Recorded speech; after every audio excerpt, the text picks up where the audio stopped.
Welcome. Hello. Hi. This is the Middlesex Community College Visiting Writer Series. I'm glad you're here. We have featuring Frederick Reiken, but before I say a little bit more about him, I want to introduce someone just going to say a few words and a welcome for us, and that is Matthew Olson, who is our Provost and Vice President for Academic Affairs. Let's give him a welcome. Tom, am I doing any introduction of our speaker or no? No. Oh, okay. Yep. Well, this is pretty easy then. Thank you for those of you who have come down from your classes, or those of you maybe watching later on video. I want to welcome you on behalf of the president of the college. My name is Dr. Matthew Olson. I am the interim provost and vice president for academic affairs. Professor Laughlin has done this visiting writers series for many years, and he brings some of the highest caliber poets and authors to the college, and this is no exception today. So thank you very much for taking time out of your schedules to be here. I think you've got a really great program. That's all I got.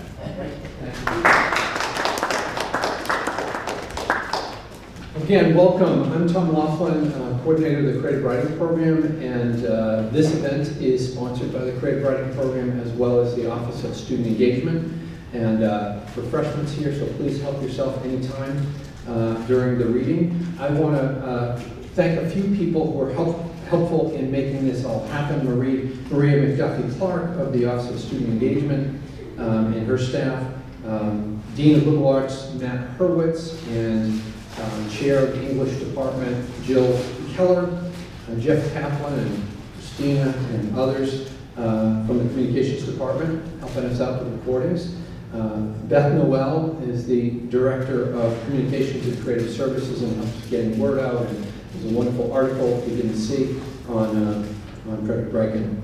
So today we'll hear from Frederick Reiken, who will read from his work, question and answer. We have a raffle afterwards, and he has books to sign and talk with you further.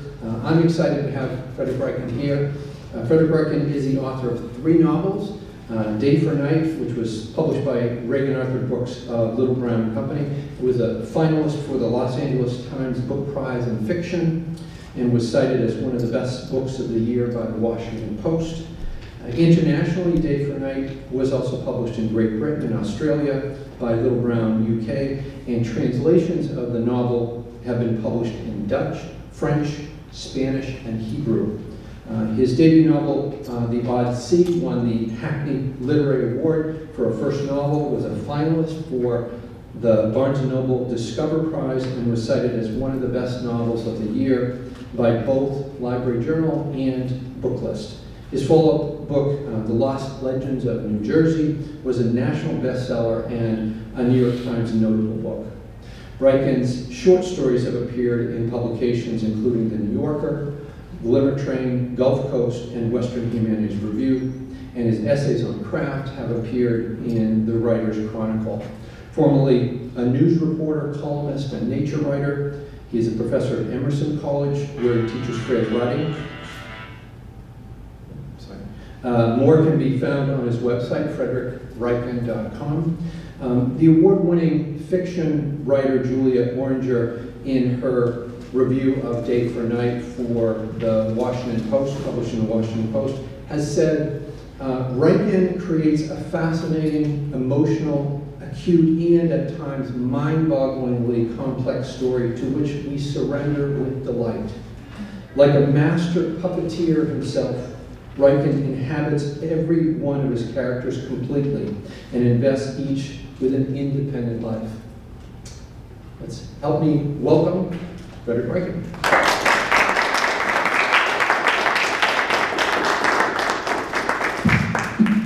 Thank you, Tom, for that introduction.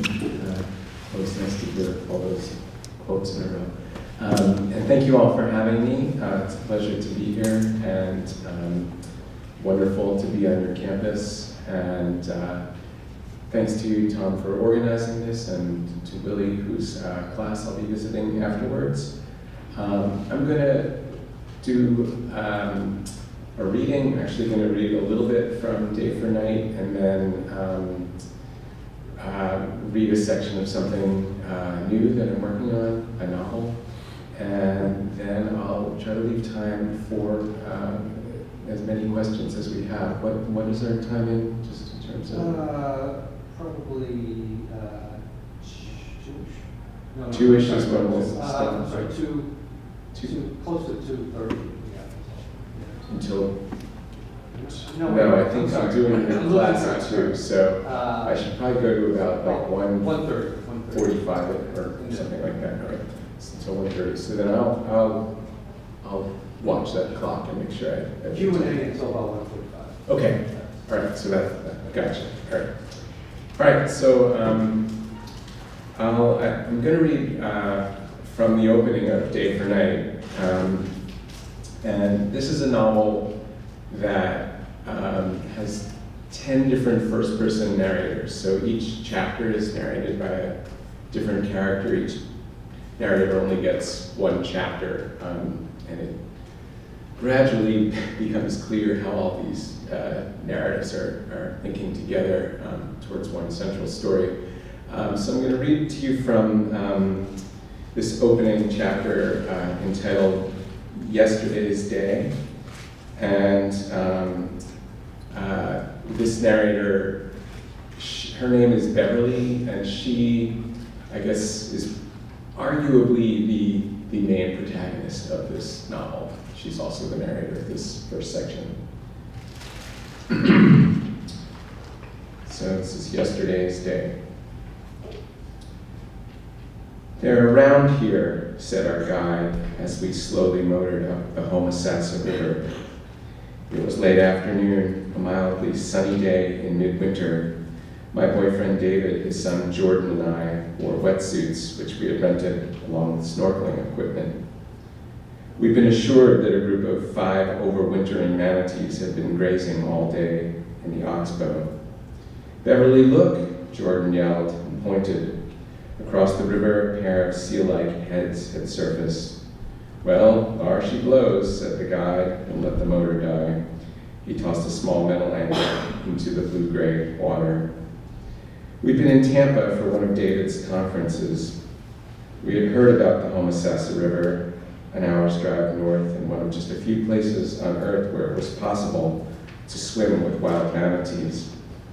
I had mixed feelings about the venture, but we had Jordan, who was 13, with us, and he had been extremely bored and brooding for the 3 days of the conference. Since the proximate cause of Jordan's moodiness was not apparent, I chalked it up to the obvious larger issue we were facing. 6 months before, David had been diagnosed with leukemia. He had recently gone into remission, but the odds were that the remission would not last more than a year. Though Jordan had not been briefed yet on the prognosis, his father's bald head and skinny frame were enough to suggest that something was vastly different. This 3-day trip also marked the first time either Jordan or I had gone with David to a conference. Perhaps it had not been a waste of money, though Jordan and I had spent most of the time playing backgammon in our motel room while David agonized about his presentation. In a rented car, we'd driven up to the town of Homosassa right after David finally gave his talk about the latest trends in the population dynamics of the long-spined black sea urchin. During the ride, I offered David my impressions of the talk while Jordan tuned us both out with his Sony Walkman. He was 13, after all. Somehow he managed it. His mother died when he was 6, but he'd come through it more or less okay. I attributed this to David's good and loving nature, and I reluctantly gave some credit to the 2 20-something budding marine biologists whose thesis committees David had more than chaired. That was during the years between his wife Deborah's death and our first meeting, on the occasion of his bringing Jordan into my office with tonsillitis. It took 3 years before we started discussing marriage, but then his diagnosis came, and so instead we discussed my plans to adopt Jordan if David died. I thought about this as Jordan jumped into the river. He liked me now, but I wondered if he would still like me as his mother. I guess the grad students were more sisterly than maternal, and that maybe this had been a safer enterprise. I also guessed I wasn't anything like Deborah. She was a dancer. David once told me she had a habit of getting extremely lost when she was driving. Sometimes she went to the store for milk and took an hour to get home. Jordan swam calmly up to the nearest manatee and dove down, as if to take a few bites of whatever species of aquatic grass was growing on the river bottom. When he resurfaced, the nearby manatee approached and seemed to nuzzle him. Within seconds, he appeared to have been approved as a new member of the herd. David followed Jordan in with the same unlearned skill Jordan had inherited. He too was quickly welcomed by the manatees. For 20 minutes or so, I watched the two of them swim around with these floating teddy bears, one of whom seemed to be continually demanding that David tickle him. "Go on," said our guide, a tall, skinny young man who looked to be in his early 20s. He had blonde hair and a very bad complexion, and I noticed that he kept glancing at my chest. I said, "I don't know that I want to." He said, "Why not?" I didn't answer. I almost told him that as a young girl, I had lived in a small village in eastern Poland, but we didn't have any marine mammals, and that I'd once seen a dead man floating face down in the river Bug.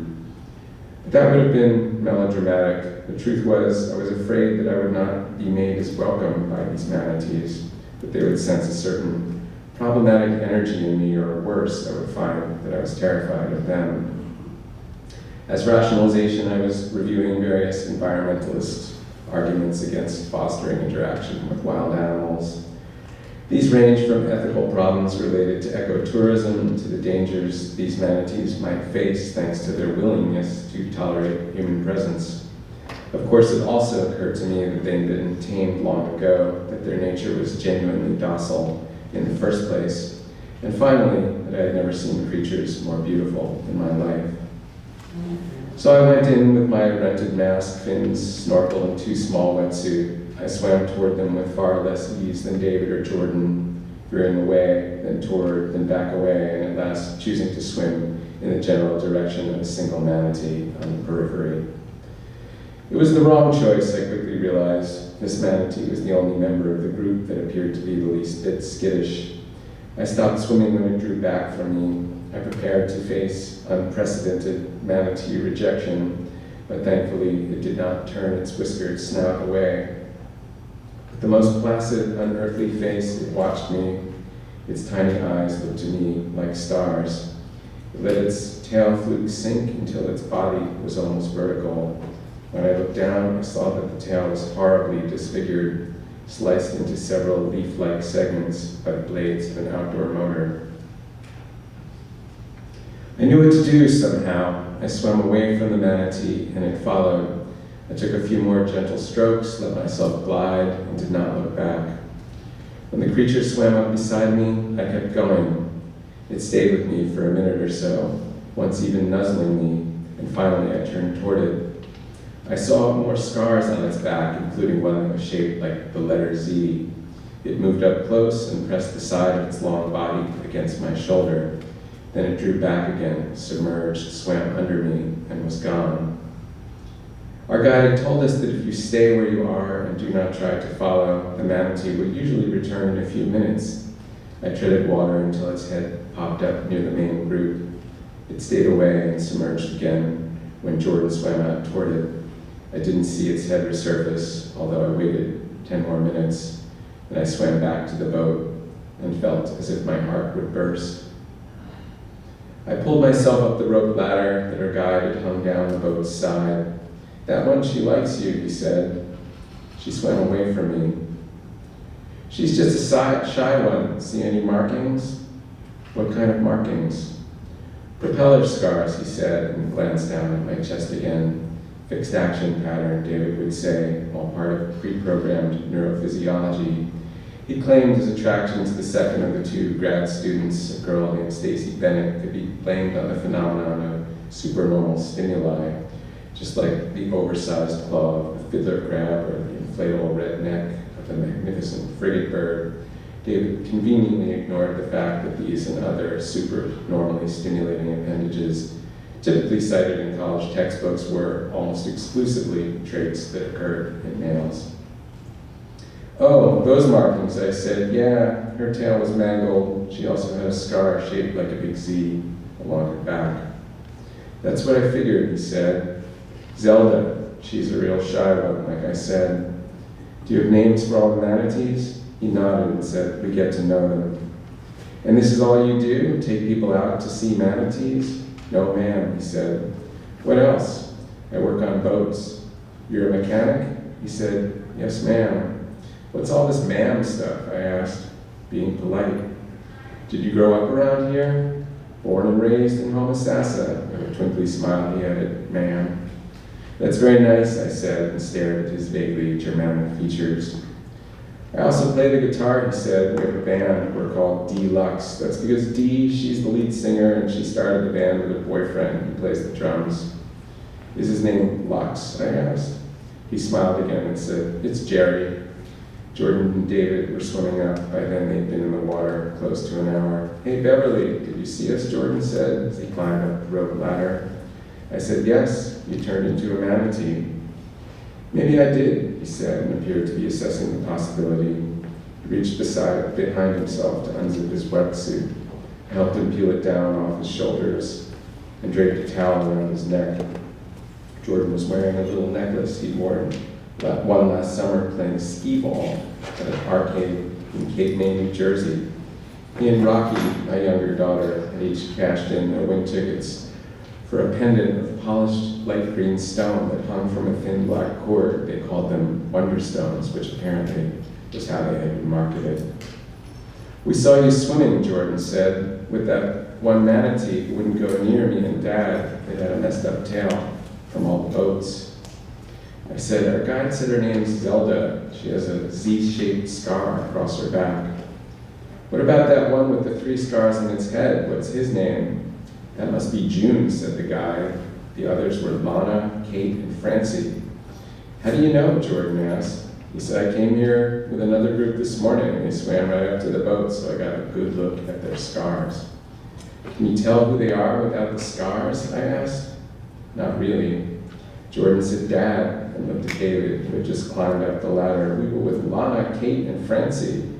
That's good to know, David said softly and pushed his mask up to his forehead. He'd started growing a new mustache, which made him look like a big wet seal.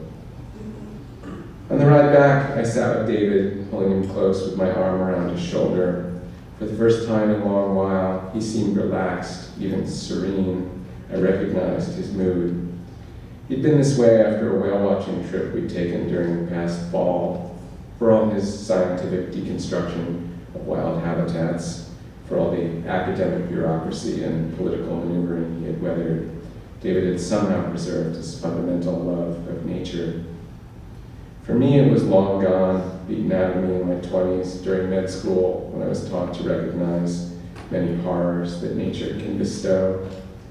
That was a problem, I later realized, maybe one I'd hoped to remedy by falling in love with David. But in the 3 years since we'd met, I hadn't healed much or gotten any softer, and in the months since David's diagnosis, I'd often felt more than he that I wanted to give up trying. Okay, I'll stop there. So that chapter goes on for another 15 pages or so. There's some plot turns in there. Beverly goes back to the hotel room. Turns out her daughter has been arrested for vandalism. She winds up not being able to sleep, and she winds up actually going to that performance that the guy's band is doing at the bar. So that's, and then it continues on from there. And that's just Beverly's chapter. And just to give you a sense of the flavor of this book, chapter 2 winds up being narrated by that boat guy, a very different voice, young, kind of, just a different attitude toward life, a different sensibility. So that's part of the way that book goes. As I said, I'm going to read a little bit from something that's new and not published yet, a novel that I'm working on. Been working on this novel for a while, and given the way life goes, don't know when I'll finish it, but it's funny, I have a couple of different variations on this opening, so I'm going to try one of them here. The novel doesn't really have an official title yet. I'm calling it The Long Jam, because one of the main characters plays guitar, and the book is kind of a long jam, I guess you could say. Like most of my books, there's a lot of different elements jamming.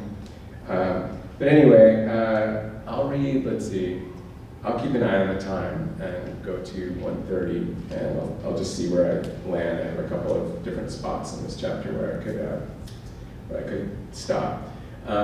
One thing to note, my novel Day for Night, you might have picked up the kid was wearing a Sony Walkman, so that might have, unless you bought that on eBay for $400 now, I guess they're coming back, but they were ubiquitous in the 80s, and this whole book is set in 1984. It's part of the joke of the book is that there's even a chapter where it's about a high school English class who's reading the book 1984 in 1984, and that's the name of that chapter. But this chapter that we're going to read from is set in 1981 to 82. So as you can see, I tend to go back to the 80s a lot with my writing.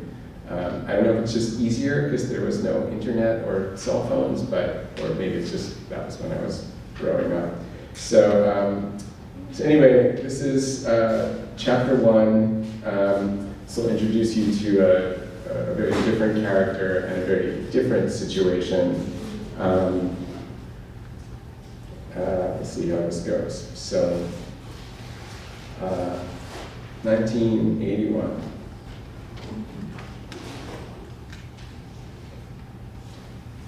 Jude was awakened in the middle of the night by his mama Val, who said they were needed up in Buffalo, which was a 5-hour drive if they stopped only once for gas.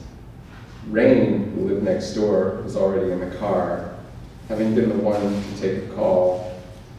She had filled a pack with medical supplies. She was an ER doctor, and her real name was Jane Reinhardt. As a toddler, when Jude first met her, Jude's father once said, "Our next-door neighbor, Dr. Janey, is very brainy." That's how Jude had thought his dad was saying her name was Rainy. Dr. Janey had told Jude, "Yes, my name is Rainy," and it stuck, at least as her nickname. Eventually, she had shortened it to Rain. Years ago, Jude had asked them to be part of these late-night house calls. Until then, he had usually been taken to a friend's in a nearby town and left there, sometimes for days. Jude had been homeschooled his whole life, and by now thought of these trips as part of his curriculum, though in the fall he was going to try the local high school for 9th grade.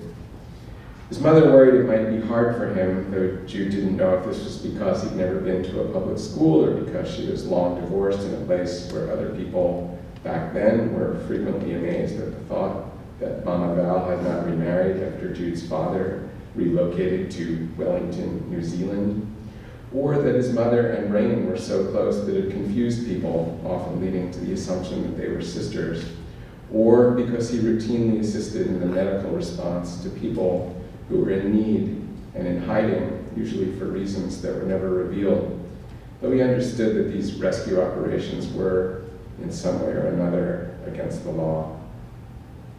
By now, Jude knew first aid and CPR and was skilled at stitching up small wounds. He could stitch fast, almost as fast as Rain, and sometimes guessed he would become a doctor too. But his mom, who now worked mostly doing odd jobs as a carpenter, had a sour opinion of anything to do with the health professions. She'd been a psychiatric nurse for 15 years, and her advice was to stay away from anything to do with the private healthcare system. She'd counseled Jude to stay focused on his other passions, of which he had many. She liked to say that he was a polymath, something that Jude had to look up. He didn't think much about it, mainly because he was trying to figure out what would happen once he stepped into the less sheltered world of public school, as well as whether he could ever leave the place he called his home, leave his mom and Rain and their secret work. The car was a silver Honda with a hatchback. They drove through the night on the New York Thruway, and they pulled into Buffalo at dawn. They had directions and an address and instructions to call first from a payphone. His mother made the call. 5 minutes later, they pulled onto a residential street, turned into the paved driveway on the side of a gray house, and were directed into a garage. The garage door closed, his mom stepped out, spoke to someone inside, and then returned for Rain and Jude. They went inside through an interior garage door that led directly to a staircase with shag carpet, an awful mix of olive and forest green, which continued once they reached the upstairs floor. The smell of stale smoke filled the air. Jude expected to walk into a room full of adults, some of them smoking, looking angry or nervous or just tired. He was surprised when they passed into an upstairs bedroom where a brown-haired girl was sitting up and reading a magazine. She looked to be about his age, although on second thought, Jude wondered if she was older, maybe as old as 18, because she seemed so much more mature than he was. It had to do with her expression or her demeanor, a sense of heaviness to her disposition. But as Jude and the girl made eye contact, he went back to his first assumption. He guessed 14, 15 at most. She flashed a hint of a smile and said hello. Jude said hi back, and Rain said, "Hi, I'm a doctor. I'm here to take a look at your bad leg, see how it's doing." Until this moment, Jude had no idea why they were there, or that this girl had a problem with her leg. It was a cold night for July, but the two windows were open. Jude wondered if the girl was trying to air out the awful smell of the shag carpet. Rain said, "Don't worry, I'm just going to look at it." The girl nodded and pulled the sheet away. She was wearing running shorts. Under the shorts, her right thigh was swathed in bandages. A man with hair down to his shoulders walked in and said that he and his wife had been attending to the girl after a doctor had treated and stitched up the wound 3 weeks before. He said, and this was where Jude started to really pay attention, that the bullet had passed through outer fascia and that the wound wasn't serious. At least that was what they thought. The wound seemed stable until the last few days when they decided it wasn't healing right. The girl had taken oral antibiotics for the first week. The dressing on her leg had been changed every day. Rain, whose hair was long and tied back in a ponytail, who was very pretty and who, according to Jude's mother, looked eerily like a 1920s silent movie actress, Louise Brooks, fixed her gaze on the man. Jude had seen her do this before. She held the gaze until the man looked away. She asked, "Which antibiotic has she taken?" The man said, "Not sure, it's what I had." And Jude could see why Rain and his mother had been called in. Jude's mama Val stepped into the room. She had a satchel, the strap of which was laced over her shoulder. "Did you bring your own medical supplies?" the man asked. Mama Val nodded. She slipped the bag down to her hand, placed it on the bed beside the girl. She was at least 4 inches taller than the man or Rain, and she was wearing clogs, so she towered over everyone. The man said, "Did you bring us any money or other supplies?" Mama Val said, "We can talk in the next room." She waited for the man to cross the room, and then she followed. Then Rain turned to the girl and said, "We're going to take the sutures out. I'm going to leave you here with my assistant who will remove them." She nodded to Jude and quickly left the room. The girl said, "I thought she's a doctor or a nurse. I was told a doctor and a nurse were coming." Jude said, "She is. The other woman is a nurse. For whatever reason, they want me to remove the stitches, which I'm good at. Are you okay with that?" The girl said, "If you know what you're doing, go ahead." Jude took what he needed out of the medical supplies bag. He put a pair of rubber gloves on and removed the girl's bandage. He knew it shouldn't have been there in the first place. There were 8 stitches on her thigh. They were loosely knotted, done very poorly. He said, "I'm going to clean around the sutures first." He washed the area with an antiseptic wipe, then he took a pair of forceps out of its plastic wrapping. He cut the knots first, as he'd been taught by his mom, and used the forceps to pull each suture out in a smooth, continuous motion without dragging any knots through the girl's skin. "How bad is it?" the girl asked. There was a 1/2-inch flap of skin that was black and gray and red, but was not bleeding. The wound hadn't closed. Jude said, "Not terrible, but it's definitely infected. Where are you from?" The girl said, "I'm not supposed to talk about myself to anyone, or else I'm supposed to lie. I'm from Paris." "You don't sound French." "Because I'm lying. like I just told you. Ah, said Jude. I didn't think. No, you didn't, she interrupted. And then Jude heard the sound of his mother's clogs. He turned his head. Mama Val and Rain entered the room. Rain walked up quickly and examined the girl's leg. She hit it well, but Jude could tell that something had just become more urgent. She said, "There's an infection. It's just beginning. It's going to be all right. Another course of antibiotics. This one will be stronger. It might give you an upset stomach for a while." Rain reached into the bag and took out an unmarked vial. "You should take this now," she said, and handed the girl the pill. The girl looked confused for a moment, and Rain asked, "Can you swallow it?" The girl nodded, swallowed the pill. Jude noticed that she was clutching something in her hand. She gripped it tightly, and Jude couldn't see what it was. "How does the wound feel?" Rain asked. "It's not so bad, but not great either." "We're going to leave it unstitched," said Rain, while pulling various supplies out of the satchel. She cleaned the wound again and applied a new dressing. She closed the wound with thin adhesive strips to hold the flap together.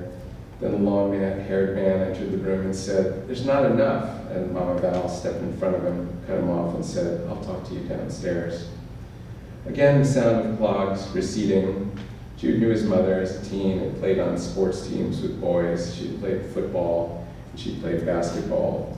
He knew she could handle this guy if she needed to. Meanwhile, Rain sat on the side of the bed and said, "We're going to take you somewhere else, if that's okay. We're going to take you to your uncle's house, to where your sister and brother are." Then Jude could hear Mama Val yelling, and Rain quickly left the room again. The girl said, "This guy's on drugs. It's speed or something. He's creepy, so is his wife, but they haven't hurt me. If you can pass me the bag under the bed, I'll put my sneakers on." Jude took a breath. He looked around the room. He saw that there was only one window and what looked like a cutout to an attic in the ceiling. The door was just off the top of 2 flights of stairs. If he needed, he could carry the girl out. He looked under the bed. The brown bag was there, and he grabbed it. He sat up, passed her the bag, and took her sneakers out. She was still clutching whatever was in her hand, and it occurred to Jude that she could be anyone, though he reminded himself that his mom and Rain were always quick to point out when there was any danger beyond the obvious, which meant that neither the girl nor the long-haired man downstairs were dangerous. He watched as she bent her knee on her good leg and laced a sneaker. Without looking up, she said, "How old are you?" He said 14, and the girl nodded. She said, "Me too. Well, I'll be 14 in the fall." Then the girl said, "What are you doing here with those 2 radical doctor ladies?" "One of them's my mom," he said. "Which one?" "I'm not supposed to tell you anything about me either." "Then you could lie," the girl said. Jude said, "Okay, we're from Paris." That made her smile for the first time. She said, "Après la pluie, le beau temps." I take French in high school. That means after the rain, the good weather. In other words, every cloud is a silver lining. Not in those words. Right now you're it, silver lining. So are your moms. They both seem smart, and they seem nice, even if they're off their rockers to be helping me. Both very smart, not always nice though. He wondered if the girl meant what she'd insinuated. Jude had walked in on Mom and Rain more than once while they were kissing. This was the 80s, and Mom had said, "We're not hiding it, we're also not announcing it." The girl smiled again and said, "I'm not so nice myself. I have a sister who's very nice, very outgoing, kind of a detention hog, really, kind of a genius in that regard, but I'm not supposed to be telling you this, so pretend I never said that. Also, pretend I didn't tell you my name. It's Sabrina, and I know your name. I overheard them saying it in the hallway. Anyway, help me put my other sneaker on." She passed him the sneaker and leaned back. He slid over her sock. He tied it. She said, "How bad is my leg, really?" "They aren't worried," he said. "At least, not about your leg." When Rain walked into the room again, she said, "We're pulling the car around. We're going to leave and take you to your uncle's house in Western Massachusetts. We'll go straight there, unless that's not okay with you." "It's okay," she said, "though for the record, he's not my uncle. He's the uncle of my half-brother. I've only met him recently." "And it's okay?" It's a whole lot better than staying here. Can you sit up in a car for a long drive, or do you need to be lying down? I can sit and I can walk, but now I need to use the bathroom in the hall. Rain said, okay, we'll be leaving in a moment. Before June or Rain could help her, she used her arms to slide herself off the bed. She put her feet down on the floor and took slow steps, her right leg mostly rigid. Rain walked at her side until she reached the bathroom and shut the door. Jude whispered, "But we're in the car. Can I talk? Or am I just supposed to sit there and keep quiet?" "You can talk," Rain whispered back. "Just keep it simple."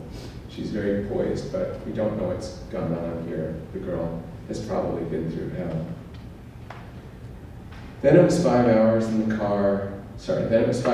dark of the early morning in the back seat with the girl, Sabrina. Jude was tired, needing to sleep, but also needing to stay composed. He could not tell whether the girl liked or disliked him, and although he guessed it was silly to feel this way, he wanted her to like him.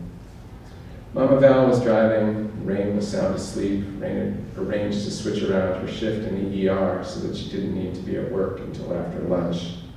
Whenever Jude glanced at the girl, she seemed to be looking right at him. At this point in his life, the only girls Jude really knew were from his homeschool group. They had been part of several local homeschool learning groups since Jude was young. They'd run around in the woods together, they learned to read world maps and to do math and to do almost anything that someone had an interest in. Jude, for instance, had motivated them all to learn the constellations and to learn about the Marine Mammal Protection Act when it was passed in 1972. They'd all played music together, always. Jude played the stand-up bass and the guitar. One of the girls, Cammie, played ukulele and mandolin. Amy Michelle played the fiddle. He'd formed his first musical group with them. They had called it the Pine Tree Trio. His two best friends were named Lance and Tom Tom. Lance had been part of the homeschool group as well. He'd been in love with Amy Michelle, or so he claimed, since they were toddlers. His parents were pioneers of community-supported agriculture in the area. Tom Tom and Jude met later after Tom Tom's mom had become friends with Jude's mother. Jude and Tom Tom had learned blues scales from 1-4-5 blues chord sequences and then 2-5-1 jazz comping sequences.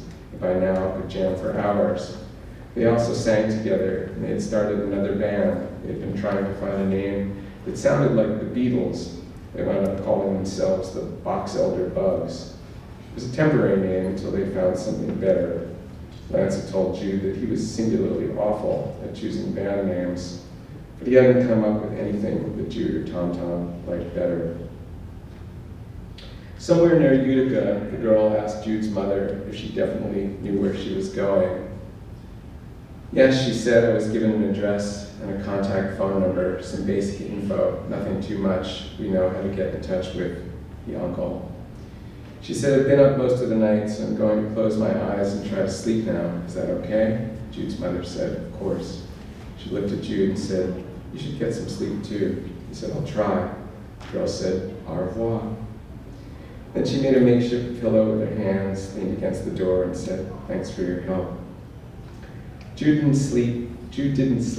He didn't get the sense that the girl slept either, but they did not speak again until hours later when the car pulled into the town of Great Barrington, Massachusetts, where Jude's mom parked on the side of a country road. It was still the early part of the morning, and a chorus of woodland birds was going strong.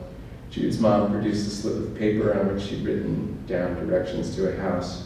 She made her way to a steep dirt road, followed it down. There were signs for a summer camp, and there were cars in the lots, and there were campers milling around by a set of archery targets. The road wound past the main buildings of the camp, and past a row of bunks, and then came out along the lake shore. There were campers and counselors in the water. There were campers in the building with a sign that said Nature Shack. Eventually, they passed into a row of houses and pulled into a parking spot adjacent to a brown bi-level house. Jude could see that it had a grass backyard and a dock with a rowboat and a canoe tied to a mooring. There was an orange VW microbus parked in another spot. A man walked out of the house and approached the car. Rain, who had awakened, rolled the window down and asked him what his name was. He said his name was Peter. Thanked her for her assistance. "Do you know this man?" Jude's mother said to Sabrina, "and can you tell us who he is?" She nodded and said, "Yes, he is my half-brother's uncle, Peter. As far as I know, he's a biologist who studies dolphins and whales and teaches at a nearby college. I've spoken with him twice by phone this week, and I've been to his house one time before. Will you feel safe if we leave you in his custody?" "Safe enough," she said, without irony, and rolled the window down. Jude's mother got out from the car and walked a short distance with the uncle. The man had a ruddy complexion, bloodshot eyes, and the trace of an accent of some northern European country, though Jude could not make out what he was saying. Then Jude heard other voices. He turned to see who else was there. 2 other teenagers approached. One was a girl who said, "Hey, sis, what's the word from whatever planet you've been on?" "No word," said the girl, Sabrina. When the other girl's face became framed by the open window, Jude felt disoriented. The other girl had the same face as Sabrina, the same shoulder-length brown hair, alert brown eyes, thick eyebrows, small mouth. Jude had never before seen 2 identical twins in person. The other girl smiled, or to be more accurate, she beamed at him and locked her eyes on his. She seemed to look deep in and through him and then back again. At least that was how it felt, because Jude had spent so many hours with Sabrina, whose warmest gesture had been a complicit eye roll when Mama Val and Rain had argued about where to stop and pee. This beaming smile from her sister washed over him, filled him with relief.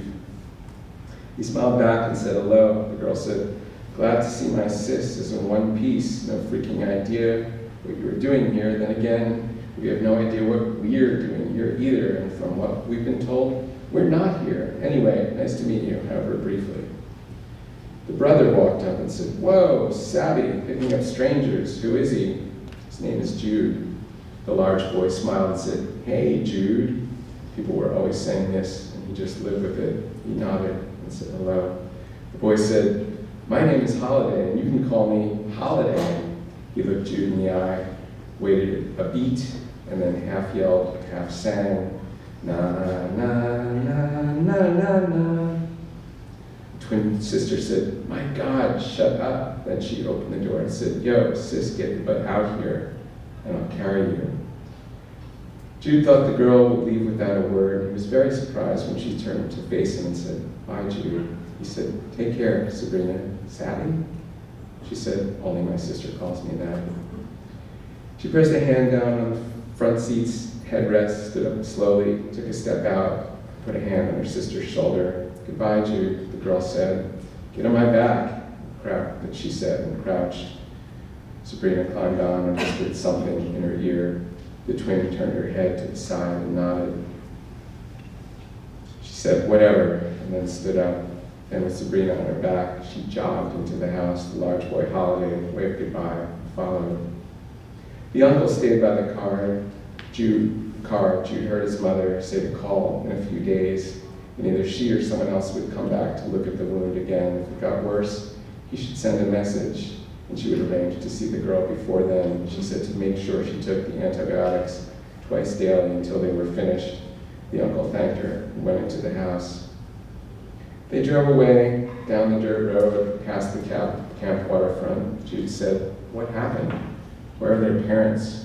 His mother said, "We don't know. This may be a hot situation. Please don't talk about it to anyone." "I know the rules," he said, "but did their parents die?" His mom said, "Really, we don't know." "Can we find out?" "No," she said, "and if you see something on the news, check with me first. Don't make assumptions. Like I said, I know," said Jude. "It's hot." Jude watched the news for the next few weeks. He saw nothing that seemed to have even the most tangential link to the situation. Twice his mother went back alone late at night to check on the girl's leg wound. Both times she mentioned it the next morning. Both times she said the leg wound was healing well. A few weeks later, when Jude asked how it was going in Great Barrington, his mom said the girl's leg infection was gone, the leg mostly healed. She also said that she thought the trio had moved on from the uncle. Jude asked her where she thought they would have gone. His mother said they might have gone to another state or another country. She didn't know. She wasn't supposed to know. Jude asked her if she ever got follow-up reports about the people she had helped. She said, sometimes, although it's usually by accident. Then she said, honey, you need to let this go. I'll stop there.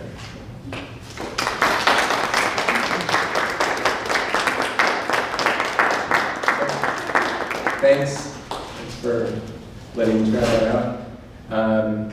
Helpful to me to just do it out loud. But I'm happy to take any questions in the time that we have. What inspired you to start writing this novel that you're writing now? I mean, I personally want to read it till it comes out, so. What inspired me to start writing it? You know, I was talking to Tom, and I was a journalist long ago, long ago, and one of the things about being a journalist is you cover real, actual stories, and I don't know, some of them leave an impression. My first novel came out of a story that I was tangentially involved in for the newspaper I work with. The situation in this was another one of these stories that kind of left an impression on me, and I think in particular, in the case of most of these stories, there's always kind of a gray area where nobody ever finds out what really happened, which I think kind of opens up the space for me to then imaginatively project into it, since there's no official stories, which is something I often do with my fiction writing. So I'm sure there are other proximate causes, but that's one.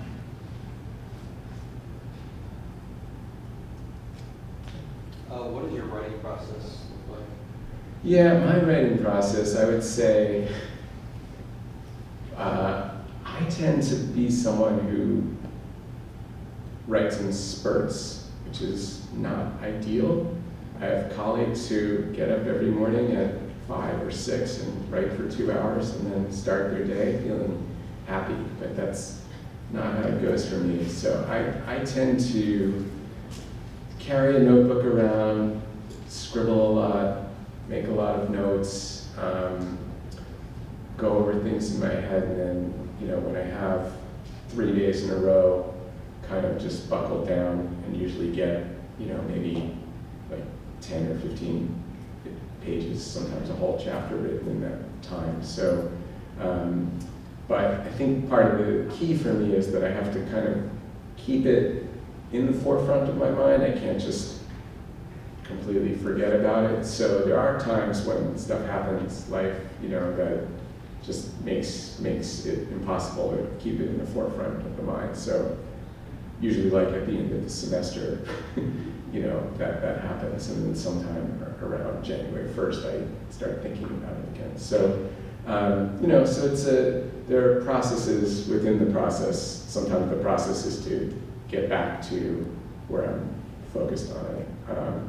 But I don't know, I also find that reading a lot helps. I find that if I read a book for my own pleasure or edification, it more or less kind of like jump starts me back into my own writing process.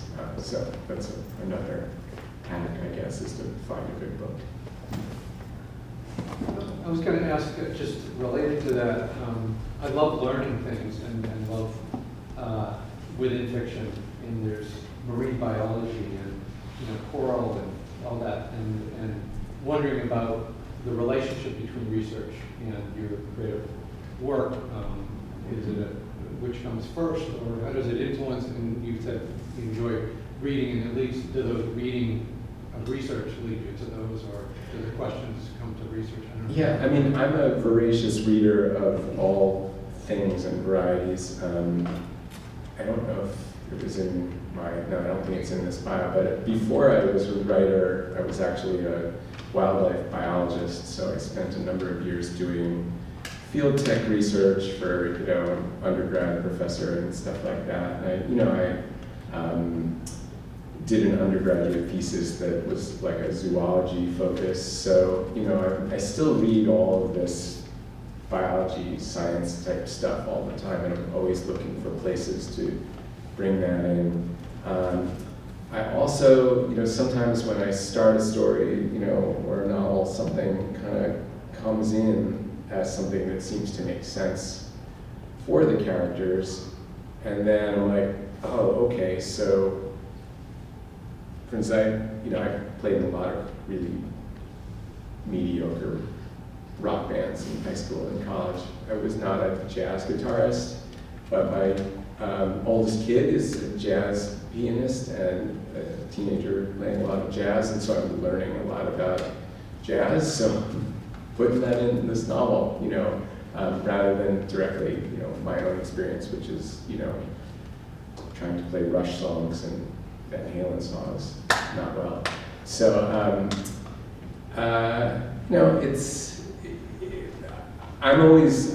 the kind of writer who's always looking for material like that. Not all writers do that, but part of my sensibility is I like to have subject matter.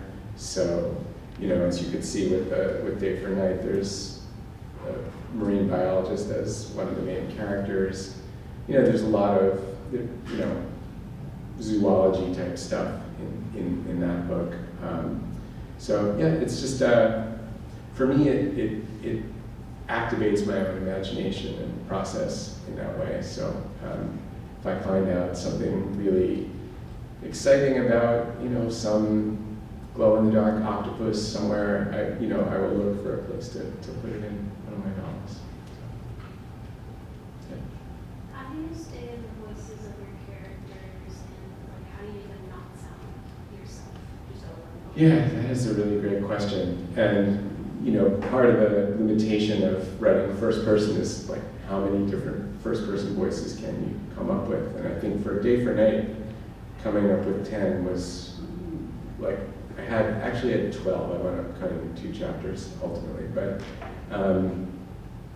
I would say it's different for different people. For me, it's kind of like an oral thing. Like I have a very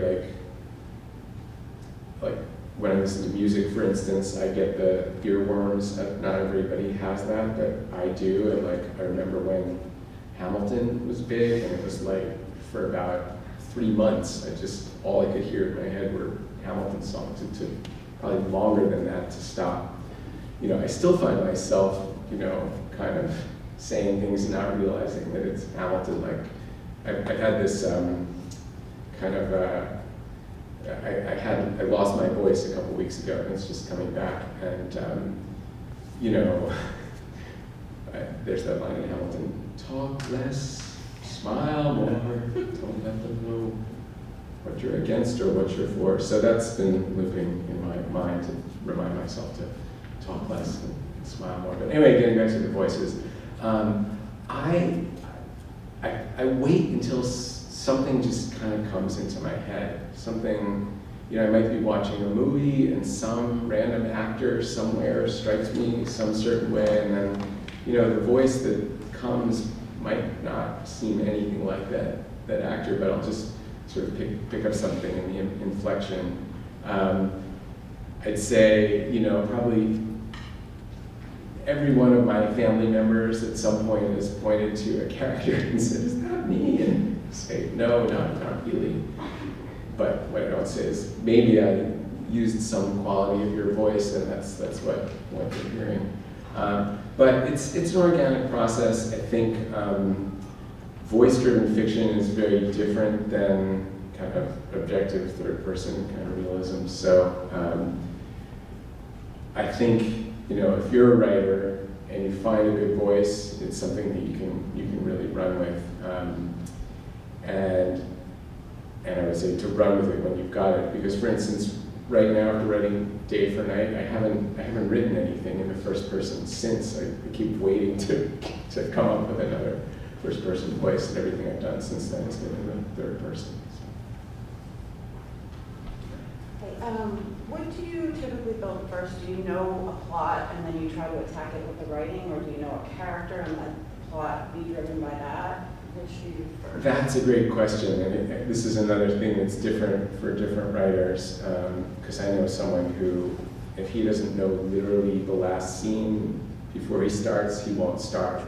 But for me, I say I write out of situation. Like, I find a situation and a character that can move into that situation, and that's where it starts. And so, usually I start with a situation that has certain potential themes that can come into it, but So you have like a vague idea I have a where you're going. vague idea, like I'm going to get Yeah. here to here to here somehow.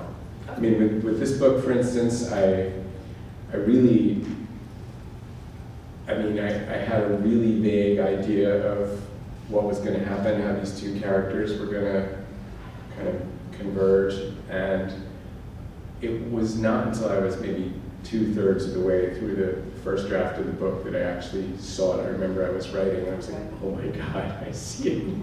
Ran outside and like jumped around a little bit, and then quickly came back and continued writing. So yeah.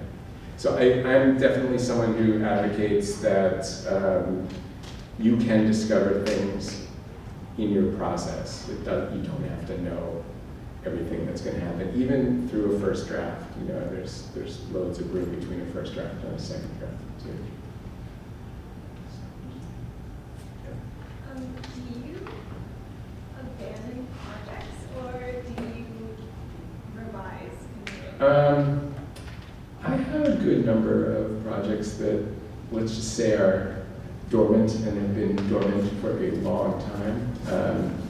So I like to say that no project is ever abandoned because it can come back in other ways. There's a whole section of Day for Night that came out of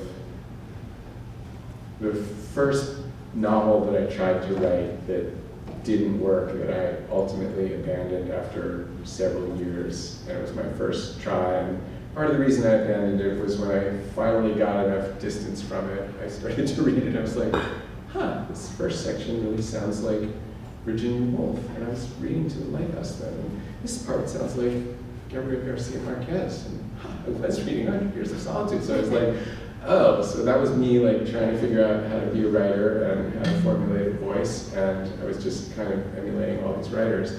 But the material, the content was good. And the story didn't work, and but eventually some of that material came back and kind of dropped in as a crucial part of the end of this novel. So, but the short answer is yes, I do abandon things, mostly when I've either gotten frustrated with them, or I've kind of run out of room, or I just kind of see that there's some fundamental flaw in it. And I guess, I like to think that having done this for a while, I'm quicker to be able to see the flaws, but I don't know. Even with the books I've published, I read them and I'm like, oh, God, if I can only just fix this. So that's every book, every story. I've seen, I don't know if you know the writer Tim O'Brien, maybe I read him, but I've seen him on multiple occasions reading at writing conferences and like making notes on stories from that book, the things they carried. And I went up to him afterwards. I said, published that book like 20 years ago. It's on its like 27th printing. Like everybody in the world has read this book. Like, why are you making notes on? And he said, like, it wasn't right, and maybe I'll get to change it for the 28th printing. So I guess that's that's something that some writers do. I don't know if he changed it. How do you know when you have your story? That's an intuitive thing. I guess usually I know when I have it when I feel excited to keep coming back to it. Doesn't mean it's working yet, or but I do know that I'm not just writing. I'm like actually feeling it. I'm actually seeing something, and some intuitive process is there. So you stay with something long enough, you start to envision it enough, and then it either takes or it doesn't. So when I feel like, oh yeah, I really want to go back to these characters, then I know I've got something. again, it might not work. Like, I don't know if this novel opening will work in this form, but I've gone back to these characters a number of times. I'd love to, go ahead. Oh, could you tell us what writing the first draft feels like? What it feels like. It feels like treading water in the middle of the ocean and wondering where the boat is. No, it feels like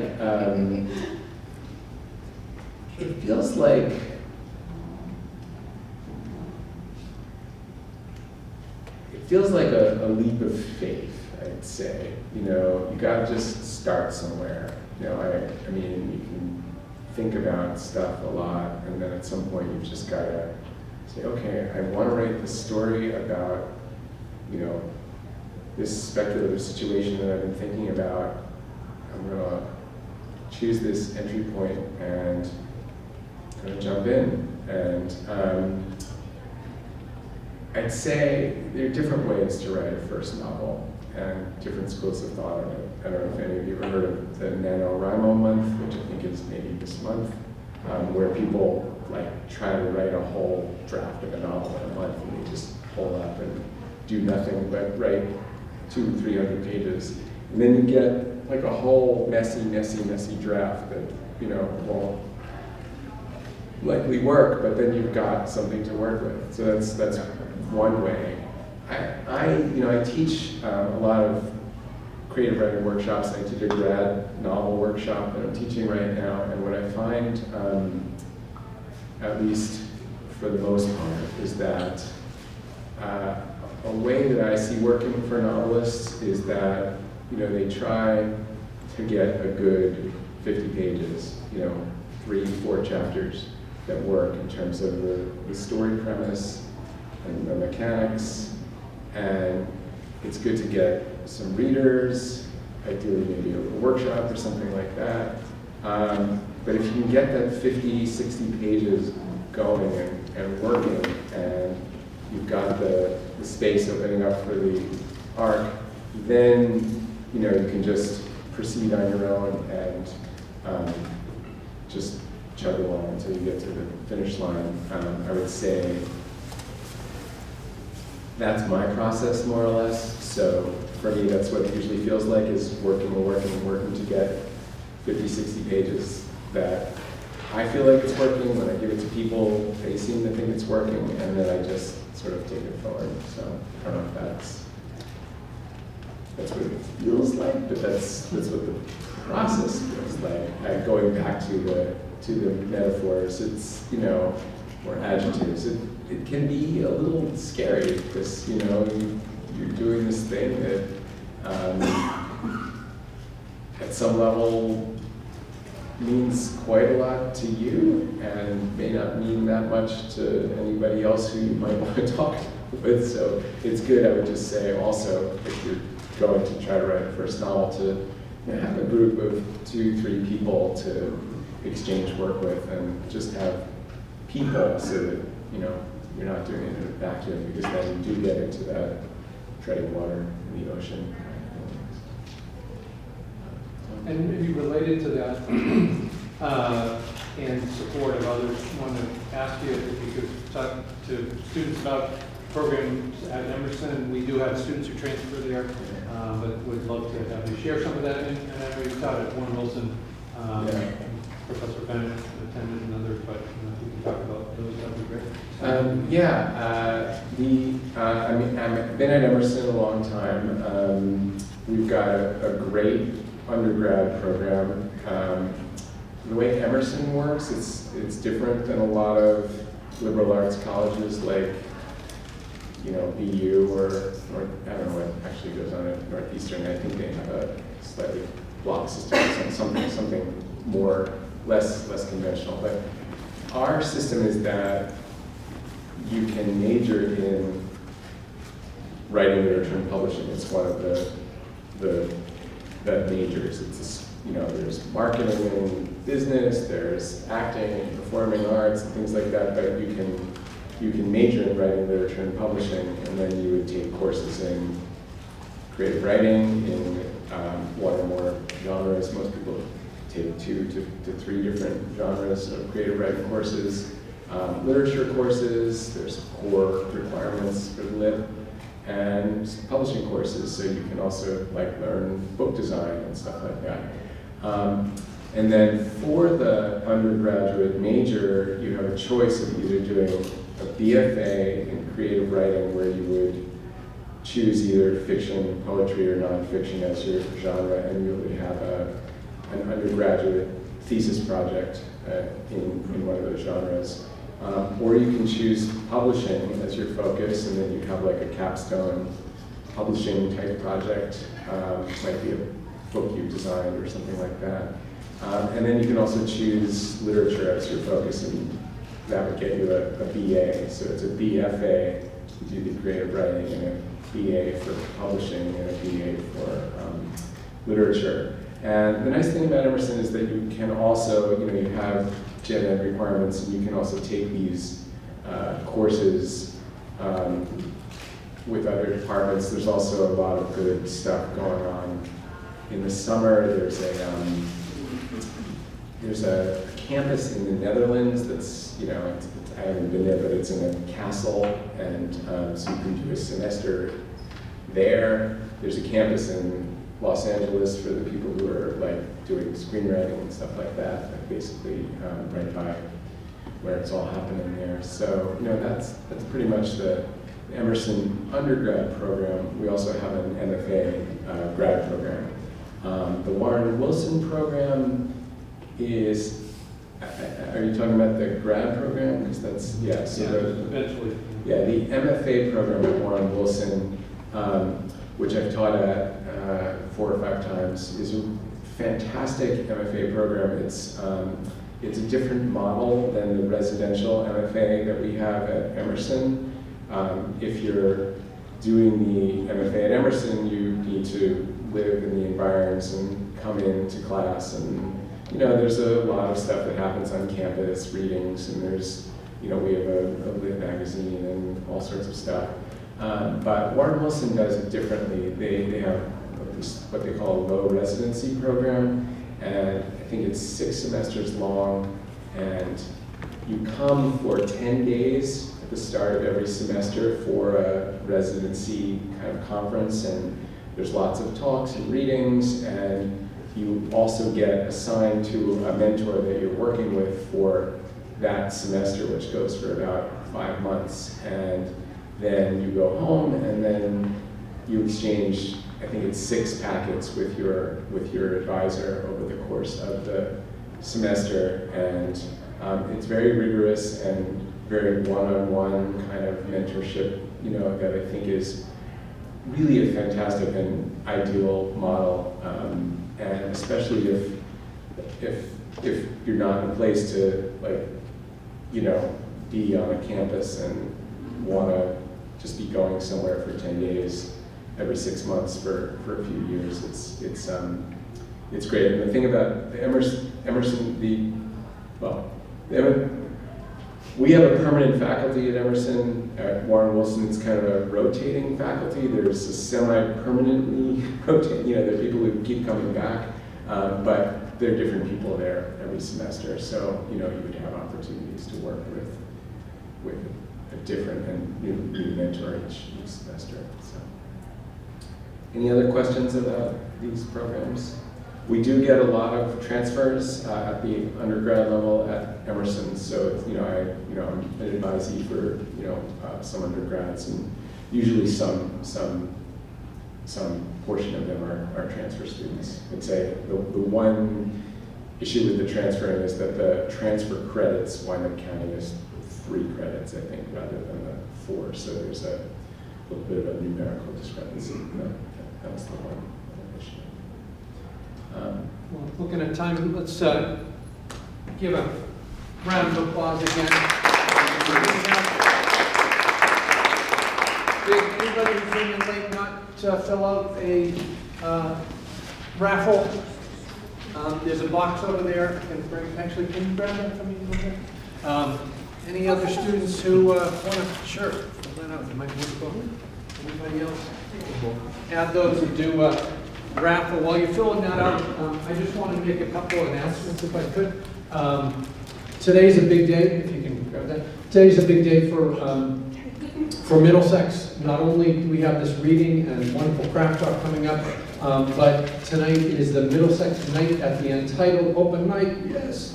And if you're not aware of that, it's a great open mic in Lowell. Now it is at the Dragonfly Café, which is 165 Thorndike Street. And it's first and third Wednesday of the month. The third Wednesday is an open mic. And this is Middlesex Night, so we're encouraging people to come out and hope that alums and you will consider signing up for the open mic, faculty, staff. There's also a featured writer every third in addition to the open mic, and that featured writer is Professor Joe Nardoni from Middlesex. So please come out, read, or just come to support other Middlesex writers and hear some great creative writing. I wanted to mention also there's a club, if you're not aware, the Writers Wonderland Creative Writing Club, and Michelle Whalen here could talk to you about it. They meet on Tuesdays. I wanted to, I'll just show you our website, or at least images. Sorry. I will just say there's a QR code on the wall over there for our website. I was going to have it overhead, sorry. Please take a flash of that. We have opportunities there to get to. We also have a QR code for our Dead River Review literary magazine, so please take a look, check out the work.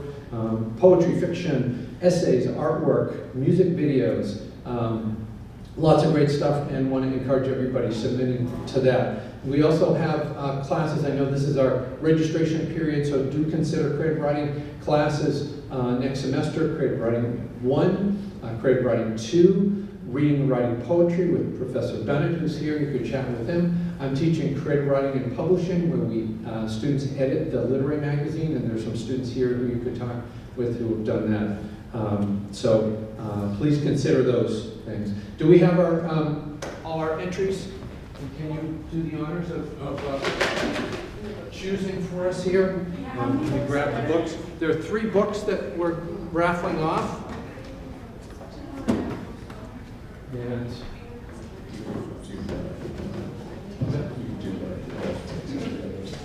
And also, Professor Reiken has additional books. Michelle Whalen. Michelle Whalen, look at that. All right, here comes Michelle.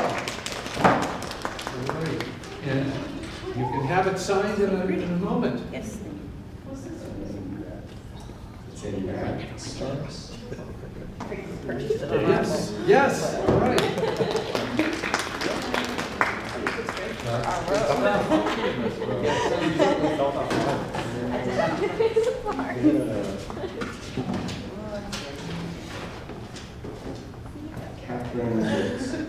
Right. Got a book. Awesome. So do stick around, and any additional questions, talk with Frederick Reiken. Do have your book signed. There are additional books to purchase, including his second book as well as this. So please stick around, have some food, and let's hear one big round of applause. Thank you.